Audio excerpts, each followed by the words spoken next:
वंदे मातरम बच्चों। आज हम पढ़ रहे कक्षा 11 में अनिवार्य हिंदी में अध्याय 3 और पथिक नाम है अध्याय का। कवि है रामनरेश त्रिपाठी। तो देखिए रामनरेश त्रिपाठी जी का जो कवि परिचय और इस पाठ के शब्दार्थ अपने पिछले वीडियो में पढ़ चुके हैं। अब हम इस पाठ में पढ़ेंगे पथिक कविता। ये पथिक जो है वो रामनरेश त्रिपाठी का एक खंड काव्य है। देखिए जो काव्य है उसको मुख्य रूप से दो भागों में बांटा गया है, प्रबंध काव्य और मुक्तक काव्य। प्रबंध काव्य जो जिसमें एक कथा, एक चरित्र नायक, चारों तरफ अन्य छोटी छोटी अन्य कथाओं का सम्मिश्रण होता है और सम्मिलित होते हुए एक ही कहानी जैसे कि शुरू से लेकर अंत तक चलती है, तो वो प्रबंध काव्य। जैसे रामायण महाभारत, ये जो कामायनी वगैरह है ये प्रबंध काव्य है। और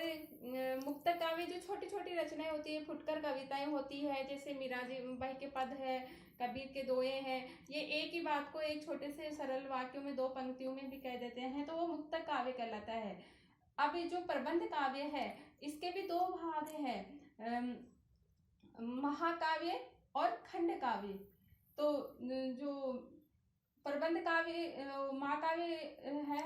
मतलब जैसे रामायण महाभारत है, और खंड काव्य है जिसके अंदर जैसे छोटी छोटी कथाएं सम्मिलित होती है, वो खंड काव्य है। तो रामनरेश त्रिपाठी भी उसी खंड काव्य की कुछ पंक्तियां, पथिक नामक खंड काव्य की पंक्तियां, शुरुआत की जो पंक्तियां हैं वो हमारे सामने प्रस्तुत की है इस कविता के माध्यम से। और इसके अंदर देखिए जो रामनरेश त्रिपाठी जी हैं वो एक ऐसे समय में आए थे जब समाज के अंदर मतलब लोगों का ध्यान दुख तकलीफ की तरफ ही ज़्यादा था। द्विवेदी युग और छायावाद के युग के सम्मिलन के समय में ये रहे हैं, तो उस समय लोग अधिकतर दुखी थे, उनका मतलब ध्यान ज़्यादा अपनी परेशानियों की तरफ ही था। तो ऐसे समय में धीरे धीरे कवियों का रुझान अपने काव्य में प्रकृति की तरफ बढ़ने लगा और वही प्रकृति का वर्णन इस कविता के माध्यम से रामनरेश त्रिपाठी जी ने हमारे सामने प्रस्तुत किया है। तो देखते हैं हम ये कविता। प्रत्यक्ष नूतन वेश बनाकर रंग बिरंग निराला, रवि के सम्मुख थिरक रही है नभ में वारिद माला।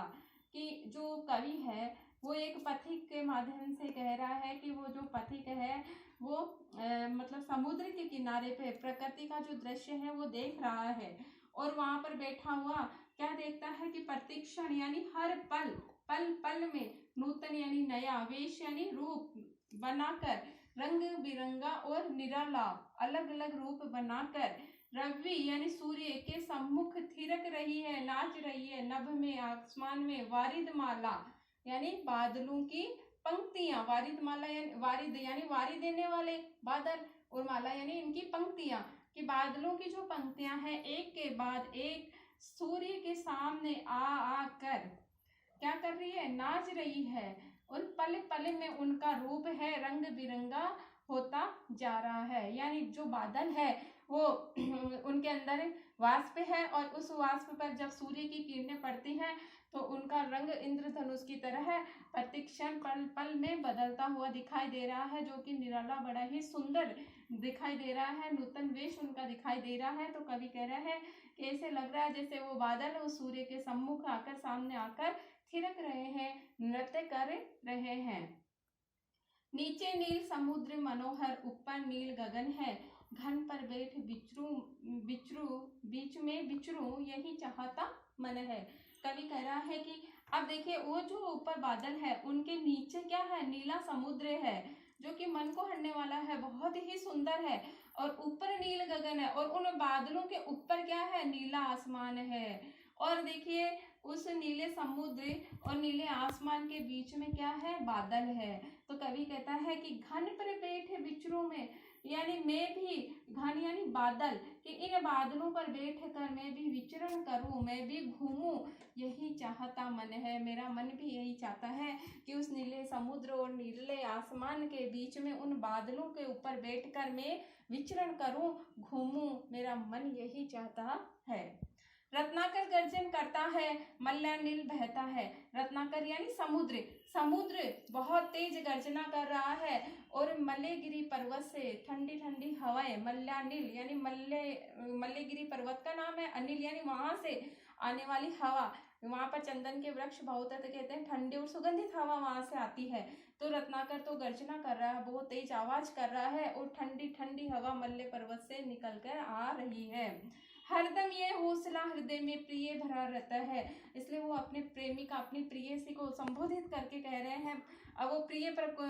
प्रेयसी उनके अनुसार वो प्रकृति है उनके लिए कि हे प्रिय, मेरे हृदय में, मेरे मतलब मन के अंदर, हृदय के अंदर यही हौसला, यही उत्साह भरा रहता है हरदम कि इस विशाल विस्तृत महिमा में रत्नाकर के घर के कोने कोने में लहरे पर बैठे फिरूं जी भर के, कि मैं इस विशाल जो रत्नाकर है, रत्नाकर यानी समुद्र, रत्न का आकर, रत्नों का आकर, खजाना समुद्र है, समुद्र से ही रत्न निकलते हैं बहुत तरह तरह के, इसलिए इसको रत्नाकर भी कहा गया है। कि ये जो विशाल विस्तृत और महिमा में जो समुद्र है, इसके घर के अंदर में हर कोने पर इसकी लहरों पर बैठकर मैं फिर लूं, घूम लूं, यह मेरा मन चाहता है, हृदय यही चाहता है। निकल रहा है जल निधि तल पर दिनकर बिंब अधूरा, दिनकर यानी सूर्य की जल निधि, जल निधि जो मतलब जल निधि यानी जो तालाब है, जो समुद्र है, जल निधि यानी समुद्र, जो समुद्र है उस समुद्र के किनारे से दूसरी तरफ से उसके तल पर क्या निकलता हुआ दिखाई दे रहा है, सूर्य का बिंब दिखाई दे रहा है, अर्थात सूर्य उदय होता हुआ दिखाई दे रहा है। और जब सूर्य उदय हो रहा है तो उसकी जो किरणें है वो जल के अंदर, उस समुद्र के अंदर सुनहरी किरणें पड़ने से जो समुद्र का जो जल है वो सुनहरा चमकता हुआ दिखाई देता है। ऐसा लगता है कि जहाँ से सूर्य उदय हो रहा है वहां से लेकर कवि जहाँ बैठा है, पथिक जहाँ बैठा है, वहां तक कोई सोने की सड़क उस पानी के अंदर, जल के अंदर बना दी गई हो, वैसा वो सुंदर दिखाई दे रहा है। इसलिए कवि आगे क्या कह रहा है कि कमला के कंचन मंदिर का मानो कांत का गोरा, जो दिनकर है, जो सूरज है, वो तो कैसा दिखाई दे रहा है, कमला यानी लक्ष्मी जी, कंचन यानी सोना, मंदिर यानी उनका घर, और कांत यानी सुंदर, कंगूरा यानी शिखर, कि ऐसे लग रहा है जैसे कि वो लक्ष्मी जी के सोने के मंदिर यानी घर का सुंदर शिखर हो, वैसा सुंदर तो वो सूर्य दिखाई दे रहा है उदय होता हुआ। और लाने को निज पुण्य भूमि पर लक्ष्मी की असवारी, रत्नाकर ने निर्मित कर दी स्वर्ण सड़क अति प्यारी, कि ऐसा लग रहा है जैसे कि ये जो रत्नाकर है, जो समुद्र है, इसने अपनी पुण्य भूमि पर, अपनी धरती के ऊपर लक्ष्मी जी की सवारी, असवारी यानी सवारी को अपनी धरती पर लाना चाहता है। और वो भी जैसे कैसी पुण्य भूमि, यानी हमारी जो देश की धरती है वो बड़ी ही पुण्य भूमि है, इस भूमि पर लक्ष्मी जी के असवारी को वो उतारना चाह रहा है। इसलिए वो समुद्र ने निर्मित कर दी, बना दी स्वर्ण सड़क अति प्यारी, बहुत ही सुंदर सोने की सड़क उस जल के अंदर जैसे कि उसने बना दी हो, जिससे कि लक्ष्मी जी के असवारी इधर आ सके। निर्भय दृढ़ गंभीर भाव से गरज रहा सागर है, कवि कह रहा है कि ये जो समुद्र है वो निर्भय होकर, बिना डर के, दृढ़ और गंभीर भाव से अपनी गर्जना कर रहा है। लहरों पर लहरों का आना सुंदर अति सुंदर है, और क्योंकि एक लहर के बाद दूसरी, एक लहर बैठती है दूसरी लहर उठ जाती है, तो एक के बाद दूसरी लहर जैसे आती है तो वो सुंदर और बहुत ही सुंदर, सुंदर अति सुंदर है, अर्थात बहुत सुंदर और बहुत ही ज्यादा सुंदर वो दिखाई देती है। कहो यहाँ से बढ़कर सुख क्या पा सकता है प्राणी, कवि कह रहा है कि इतना प्रकृति का आनंद, इतना सुंदर आनंद इस यहाँ जो मिल रहा है, वो कहो फिर कहाँ, यहाँ से बढ़कर कहाँ मिल सकता है ऐसा सुख, ऐसा प्राणी को, इंसान को ऐसा सुख इस प्रकृति के अलावा और कहाँ मिल सकता है। अनुभव करो हृदय से है अनुराग भरी कल्याणी, कि है प्रेम, अनुराग यानी प्रेम, और कल्याणी यानी कल्याण करने वाली, कि है कल्याण करने वाली, प्रेम से भरी हुई मेरी प्रेयसी या प्रेमिका, तुम जो भी हो, यह तुम अपने हृदय में अनुभव करो कि ये ऐसा सुख प्रकृति का और अन्यत्र कहीं मिल सकता है क्या इस प्रकृति को छोड़कर, अर्थात इस प्रकृति में वो सारे सुख है जो एक मनुष्य को चाहिए, जो आनंद उसको चाहिए वो आनंद इस प्रकृति के अंदर है। आगे की हम कविता अगले वीडियो में पढ़ेंगे।